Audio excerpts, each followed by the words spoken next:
up guys, it's Austin here and I hope you're having a great day. In today's video I'm going to be showing you some of the really cool hatchlings that we made last year here at Mutation Creation. So stay tuned for that, and we're even going to go and show you some of the white snakes under a black light and go uncover some of the patterns you can't see. So it's going to be super cool. And I just want to give a huge shout out to SC Reptiles here. Thank you so much for this amazing shirt. We have a really nice geometrical snake pattern and it's just a galaxy all over, which is just really different and super cool. It definitely stands out. And it's like a jersey, so it's really breathable and perfect for the warm snake room. And he's slacking on the back, but I'm definitely going to give him no slack for that because of all the other cool stuff for this shirt. So definitely go and check out SC Reptiles, and let's get into these really cool babies. So today we have a lot of work to get done. We have Catherine over here. And Catherine, what are you doing? Inputting the animals into the racks. So she's looking at Husbandry Pro, a really good app to go and just document everything for your reptiles and even some other animals. So definitely go and check it out. There's a 30-day free trial if you're not already checking it out. And you'll thank me after. It takes a while to input everything, but then it's going to save you a whole bunch of time. And Catherine already knows because you did it with your collection, right? Yeah. So yeah, so definitely go do it with your own. And Catherine has a lot of work to be done. There's a lot of snakes here. And we were actually just setting up some of these racks and putting the thermostats on them because they've been off the heat for the last day. But we're up here at the top and we decided to open one of the bins. And to our surprise, right up here, we got a clutch of eggs. So this is a super pastel yellow belly female. I can't really show you her that well. I'm kind of leaning backwards, but we're not too sure what she was bred to. So it's really cool. We have a second clutch of the year. So Billy's gonna make a video, so definitely go and check out the Mutation Creation channel if you want to go see that clutch. And now let's go and get into some snakes. So the rack that I'm going to be highlighting today is this one right here, and there's a lot of really cool babies that were hatched out last season. As you could tell, we have all these orange stickers throughout, and all the orange stickers are holdbacks. So there's a lot of holdbacks in this rack particularly, and I want to go and highlight a lot of them for you. And last time we went and highlighted one of the adult racks. We actually did a male rack. And the time before that, we did a rack in here. So I thought it's only fair to go do a hatchling rack today. And then don't forget to comment down below which section you want to go see next time. The babies, the adults, or the grow-ups. Because if I don't get enough comments to decide which one to go and do, I'm just gonna go in a cycle, and this will be the next room, and then we'll go back to the adult room, and then back to the babies till we completed all the racks here. It's gonna be really cool, so now let's go and highlight some of these snakes. So the first snake I'm gonna be highlighting today is this Pastel Orange Dream Yellow Belly Pied, and I really like what Yellow Belly does to the edge of the saddles and pieds. You see all this pixelation, especially right there, and that's just what Yellow Belly does. It adds all the pixelation and just messes up the edges of all the saddles, and sometimes you can get some little dots that are placed sporadically like right there. And this girl's looking a little feisty right now. She definitely wants to get another meal in her, even though she was fed 2 days ago, so she's gonna have to wait till next week, so just calm down. And then we have Orange Dream, which is just making this that much brighter. Orange Dream tends to do something else to the edges of the saddles, and instead of making them jagged, it makes them really orange, and that's where that intense orange color is coming from. And then we have Pastel, which is making it that much brighter and blushing out the head, and also fades out some of the pattern like you're seeing right there. So a really cool combo. And let's move on to the next snake.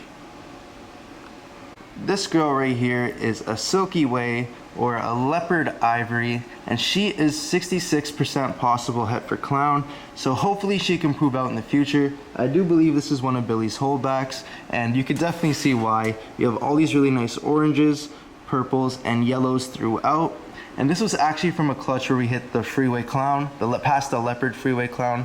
So it was a really cool clutch, and we just killed the odds because we even hit a Leopard Freeway. And a Leopard Freeway is very genetically similar to this. It's just one gene switched, the asphalt for the yellow belly. And I actually have one here right now, and that was gonna be the next snake. So let me just go and pull him out or her out right now.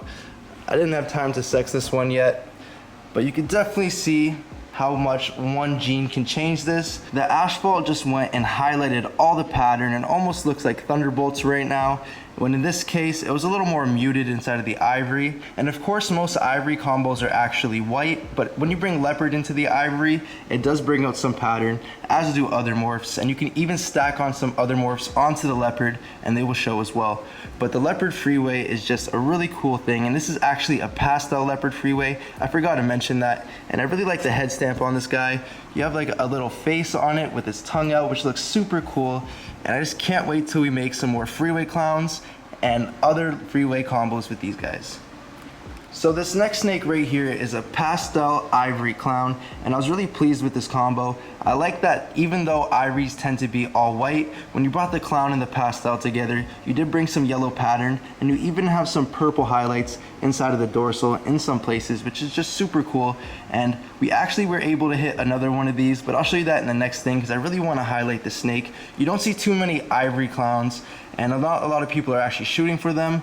But since people are trying to hit freeway clowns and doing freeway het clown to freeway het clown combos, you're definitely gonna hit some Ivory clowns because that's just the odds.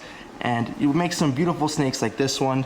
So if you do have a clown and or do have an Ivory and you're wondering if it's clown, this could be a really good base to go off of. So if we were to go and take that Pastel Ivory Clown and just bump it up one notch, this would be it. This is a Pastel Leopard Ivory Clown, and I really like how Leopard brought in a full dorsal stripe. As you can see, it really blended the pattern along both sides, and the pastel, of course, is brightening it up and bringing all these yellow tones in. The head is really hard to see any pattern unless I really zoom in. It's a little bit easier under a black light, and I'm actually gonna go shut the lights off for you and show you all the white snakes in this video under a black light, so stay tuned for that too. Now let's go and compare this girl to the Pastel Leopard Freeway Clown, which is just inside of here, and she looks insane. Of course, with the freeway version, you're gonna have a lot more contrast, just like inside the Pastel Leopard Ivory and the Pastel Leopard Freeway. But nonetheless, this is a really cool snake. I really like all the yellow highlights that came in. And of course, we have some really cool blue blushing inside of the belly, or on the side of the belly. It's super cool. Usually inside of clowns, you can get these to be orange, yellow, and sometimes pink. But to see it to be blue is just something that really blew my mind. And I'm wondering what other genes we can add to this to make it that much more blue, because I definitely want to go and see a blue ball python in the future. And this girl has a really cool head marking. I was really pleased with how it came out. I was kind of wishing there'd be a little more blue in there, but still not disappointed with the markings. And overall, it's a crazy looking snake. So I'm looking to the future and wondering what genes we can go and stack onto this to make it that much better. I'm definitely thinking Enchi, but I think that would take away the blue and make it more purple, which definitely could be a good thing. Comment down below what you think. Right here we have a ghost pied male, or a hypopied, and this is a double recessive project. And hypo just blushes out the pattern that much more and makes it more orange, and in some places makes it a little more gray and blue. I really like what hypo does inside of double recessive projects, and when you stack other genes onto this, it looks that much better. If you go look back at one of my older videos, I showed an orange dream yellow belly hypopied, and it was just really nice orange and white, so definitely go and check that out. This girl right here is an Orange Dream Ivory, and she's also a possible calico. This is one of those snakes we're going to be looking at under the black light, so we'll definitely get a better look at her pattern. Because once again, like I said, ivories tend to be an all-white snake and hide a lot of pattern, but when you look under a black light, you're able to uncover a lot and determine what genes are inside. Right here we have another double recessive project, and this is a dreamsicle, or a Lavender albino pied, and this also contains that new gene here at Mutation Creation. And what it does is it basically makes the snake a higher pattern snake. There's a lot less white than your average pied. It also whacks out the pattern a bit and brings intense oranges and just flaming in random places. It's very sporadic, as you can see. You have some intense oranges there and flaming coming up from the belly. And obviously this is not your average pied pattern. You don't have these dots. We actually have a little bit of an emoji right there, which is kind of cool, but usually don't get all these dots and these lines, which is just amazing. And I can't wait to go see what the super of this gene looks like. We made some other combos, and if you want to go and see those, go check out my dreamsicle video I did last week. This right here is an act-like super, or an allelic snake. This is a crystal, and a crystal is a Mojave special. If you were to breed this to a normal, everything would either be Mojave or special, and you would never make a normal or reproduce a crystal. And this girl also happens to be 50% possible het for monsoon, and she does have some of the het monsoon markers. She has that dot right in the back of the head, and just some weird wacky pattern going throughout. We can see some alien heads bunching up together and some weird hooks, so really promising, and I hope she proves out. We'll even take a look at her under the black light in a bit. This girl right here is an Orange Dream Enchi Lesser Possible Fire Ghost 66% het for clown, and she looks amazing. I really liked how all these patterns and colors work together, and then of course you have the ghost just blushing it out and making it blend together perfectly. This girl came from a clutch where we just killed the odds once again. There was only 3 eggs and it was a double het to a double het, but Billy just has amazing odds, and I'm actually gonna go and pull out the siblings for you right now, and these guys are just insane. So let me just reach up here. Hopefully I can get her out without getting tagged. And here she is, and this girl is just insane. We have an Orange Dream Fire Ghost Clown, and that's a double recessive combo with Orange Dream and Fire added on top. And Orange Dream of Fire and Clown really make it pop, and then when you add the Ghost, it blushes it out. The oranges and the purples are just really standing out, and I really like the creamy yellows you have inside of the pattern. But then we were able to take this one step further, and this was all in one clutch with just 3 eggs. So it was one of the best odds that we ever had here. And let me just grab her out. And yes, I said her again. I might have got the first one wrong. I know that one of these was a male, so I definitely think it was the first one. But here we have a lesser Orange Dream Fire Ghost Clown. So we missed Enchi in both of the Ghost Clowns, but really cool. And I'll just tell you the pairing real quick. It was an Orange Dream Fire double het Ghost Clown male paired to an Enchi lesser double het Ghost Clown female. So a double het to a double het with 2 codominant genes on both sides. So really crazy to go get odds like this. And this is just a beautiful trio to go hatch out in a clutch.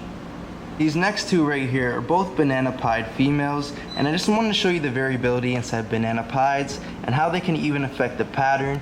So right here we have a very high pattern pied, and usually the pattern is more sporadic on how white and how much actual pattern you're gonna get. But here we have some really nice bunching up of the patterns, connecting behind the head, and there's no Enchi in the snake. And then we have a lot of yellows, some oranges, and gray tones. But then when we look at her sister right here, who actually came from the same clutch, we have a little bit less yellow tones, more orange tones throughout the snakes, and a lot of gray tones still. So when you go and compare these side by side, you can definitely see the differences in some of the intensities, even though they came from the same clutch, and that is just polymorphism. So now we're moving into the last 3 snakes on this rack, and here we have an Enchi Orange Dream Possible Yellow Belly Pied, and I really like this snake. I love high pattern pieds, and this one is attributed. And this one's pattern is so high because of the Enchi. Enchi tends to leave very low white inside of pieds and just bring back all of this pattern. And then we have these really nice intense oranges from the Orange Dream and even possibly the Yellow Belly if it does prove out. I really like this combo, and if she does prove out Yellow Belly, I can't wait to make some really cool Enchi Orange Dream freeway pieds with her in the future. Right here we have a Leopard Clown, and this one's also 100% het for axanthic and 50% possible het for pied. It'd be really cool if we proved out het for pied and we can make some axanthic clown pies in the future. But this guy is just insane looking. Leopard goes and makes the dorsal really dark and just connects all the pattern on the side and leaves you with these really cool dots. And it looks like we have a little face there, a little surprise face, which is just super cool. And we actually hit an axanthic leopard clown, and I actually showed you him in my last video if you haven't checked that out. But I'll go and bring him out right now once again. So here we have the leopard axanthic clown, and I love what axanthic did to this combo. It took away all those yellow tones and left you with the gray and blacks. And if we were to go and compare this to the leopard clown, you can really see how much more the contrast stands out. Of course you see the contrast between the black and the yellow, but the black and the gray just really stand out that much more. Those were all the females that really stand out inside of this rack, and we're going to go over those 5 white snakes we've seen with the black light and uncover a lot of the morphs or a lot of the pattern that you couldn't see. So let's go do that right now. So the first snake we have here is the Pastel Leopard Ivory, and you can just see how much the black light really highlights the pattern. It's a little bit harder to pick it up on the camera, but to the naked eye it really stands out, and hopefully on the other ones it stands out a little bit more. But since there's already a lot of patterns showing on this snake, I wouldn't expect to go see any new ones. So now let's go and just move on to the next one. This one right here is the Pastel Ivory Clown, and you can just see how well that black light is really exposing the pattern. All that pattern we were seeing before was very faint, but now it's super yellow and just very highlighted. I also like all the white pixelation we have throughout, something I really didn't notice before, and of course all that pixelation on the head. Looks super cool, and I just can't wait to go see what else we're gonna find in these snakes. This is the Pastel Leopard Ivory Clown girl, and I really like this girl too. Wow, the pattern is just really showing, and it's showing up really yellow. I can't manipulate the snake right now because I'm holding the black light in one hand and the camera in the other, but I'll try to give you a really nice pan and view of the whole snake. I really like that solid dorsal you get from all the other leopard clowns, but the pastel is making it really blushed out on the head, and we're still left with all those dots on the side like all the other leopard clowns, which is just super cool. But the ivory is just really fading it out, and it almost looks like someone painted a layer of white over it. Here is the Orange Dream Possible Calico Ivory female, and it's actually a little bit harder than I thought it would be to go and tell if there's calico, but with my guess right now, I'm gonna say yes. There's really high white sides on the side, and then we have this really nice pixelation coming up, which I think is some of the white from the calico. It's a little hard to tell, and maybe when she gets older, it'll become more apparent. And finally, we have the Crystal Possible Het Monsoon girl, and you can really go and see more of the pattern with the black light. And I just wanted to show you how wacky the Het Monsoon influence is on this girl. So we have all these hooks coming over, some connected pattern throughout the back, and just a little bit of dots and just really weird placed alien heads throughout. Nothing like your normal crystal. They usually have a more uniform pattern, and this one definitely is an exception to that. So that's what we're looking for in Het Monsoons. So hopefully, fingers crossed, she does prove out. And I really like those purple lines right above the eye stripes. Looks super cool, and I just can't wait to go and see what we make with her in the future. Comment down below if you think she's gonna go and prove out, or if not. So that's pretty much going to be it for today's video. I hope you enjoyed it. There was a lot of really cool hatchlings, some I showed before, but some really cool new faces that you got to see. And looking at them under a black light is just amazing. So if you do have some white snakes in your collection, definitely go and check them under a black light, because you might be able to uncover some really cool hidden pattern. And then I just wanted to end off with this really cool ivory female. And our ivory, once again, is just a super yellow belly, and it makes this really cool white snake. As babies, they have a really nice purple and yellow faint line going down the back, but as they get older, it really blushes out and you don't see it anymore. And the reason I'm showing this white snake is because my next video is going to be highlighting white snakes. I did promise a gray snake video, and that's going to be coming next week or in the future, so stay tuned for that too. And that's pretty much it, so don't forget to like, share, and subscribe, and I'll catch you guys on the next one. Peace out.